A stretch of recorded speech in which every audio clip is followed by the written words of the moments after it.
Ayan, sagutin natin yung tanong ni Kabayan. Sabi niya, magdalawang taon na daw sila ng jowa niya. Pero yung jowa niya ay parang ongoing yung divorce sa India. Tapos, syempre pag ganun, dapat talaga ma'am na hindi mo na kayo maglalantad.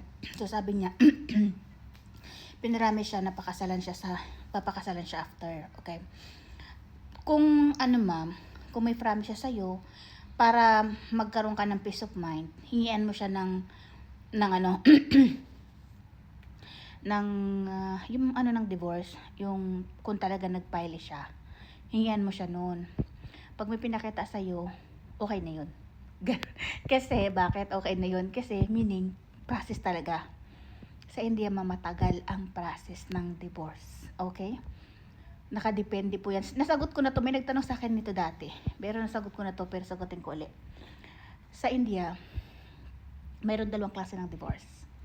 Ang una ay mutual. Ibig sabihin, parehas sila. Ayaw na nila. So, pag mutual, 1 taon lang yun.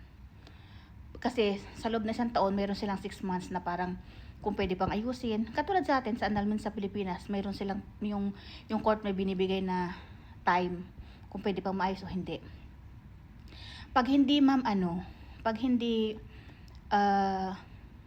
both party agree, medyo mahirap yun. Kasi ang babae doon sa kanila, matatapang. Okay? Talagang hindi sila papayag, may mga paghihiganti sila. So, either pahihirapan nila yung lalaki para hindi makuha kaagad yung gusto na papel, or pipirahan nila. Ganun, uubusin talaga, sasagarin, ang daming demand, ganto ganyan. Kasi sa kanila minsan, hindi parehas ang batas, pinapanigan ang babae. Ganun, kaya nakadepende yun. So, ang masasabi ko lang ma'am, kung talagang ang jowa mo ay nasa ongoing, tama yung ginagawa mo, unawain mo, maghintay ka, okay? Basta, isa lang yung hingin mo sa kanya, katunayan na talagang pinaprocess niya. So, pag pinaprocess niya yun ma'am, meaning to say, totoo. So, ang gagawin mo sa side mo, huwag mo siyang i-stressin. Huwag mo siyang mamadaliin kasi mahirap ang sitwasyon niya. Mahirap lumaban. Yun ngang hindi kasal. Yun ngang ilalaban ka pa lang sa pamilya. Mahirap na. Yun pa kayang lumalaban siya ng diborsyo. Kasi ma'am, ang mga babae doon, matatapang.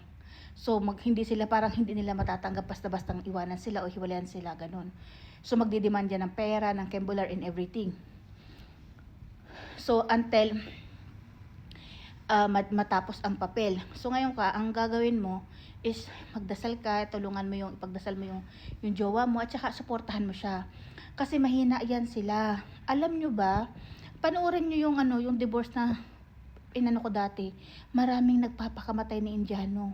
Dahil pinapahirapan sila ng mga dati nilang mga Diyosawa para lang hindi sila ma-divorce or matanggalan ng Kaya, pag hindi, marami dyan yung balita, may nabalita talaga last year yun. Yung lalaki, hinihiwalay niya asawa niya. So, pinahirapan siya. Halos ubusin daw ang pera, ganto ganyan. Nagpakamatay siya. Kasi hindi niya na kayang lumaban kasi every week saan city yata nakikipag court, ganun, hearing. So, balita to, as in balita to sa ngayon kahit i-search nyo yan sa YouTube, sa TikTok, kung paano ang divorce doon. Mahirap. So, bago siya nagpakamatay, nagawa siya ng video. Iniwan niya talaga sa pamilya niya. Kaya nakulong pati judge, yung pamilya ng babae. Kasi, labag sa batas nila yun yung pagpapahirap. Kaya ang magagawa mo ma'am, okay yan. Maganda yan kasi ang mahalaga, talaga mahal ka, inilaban ka. Maglilinis siya ng papel para sa iyo, para pakasalan ka. Okay yun. Ang gawin mo, suportahan mo siya. Relax ka lang. Lagi mong ipapil sa kanya na nandiyan ka para sa kanya. Bigyan mo siya ng peace of mind. Ibig sabihin, i-counter mo yung nararamdaman niya. Kung doon, impyerno ang nararamdaman niya, pagdating niya sa'yo, peace of mind. Ganun. Para kampante siya. Mayroon siyang lakas para lumaban. At one day, magiging na kayo. Makakapagpakasal kayo, ganun. Maganda, natutuwa ako sa mga ganun, inilalaban. Totoo yan, maraming naghihirap para lang maipanalo ang Pilipinas. So, sa mga ganyang sitwasyon, ang masasabi ko at mapapayo ko is, let them feel na safe, yung ligtas siya sa inyo, may peace of mind, ganyan. Kasi yung mga ganyan lalaki, ma'am, alam nyo ang Indiano, mahina ang loob nila, mahina sila sa problema, kaya nga sa kanila laging may mga nagpapakamatay, di ba? Kaya kailangan kanyan, ma'am, para lumakas ang loob niya. Okay yan, ang masasabi ko, support mo siya. Isa lang talaga yung hingin mo, yung katunayan na nag-file na siya, ongoing na, tapos huwag ka na mag-question. Enough na yun, enough yung katunayan na yun. Support. Lagi kang andyan, iparamdam mo sa kanyang nandyan ka. Pag may problema siya, unawain mo, bigyan mo siya ng peace of mind.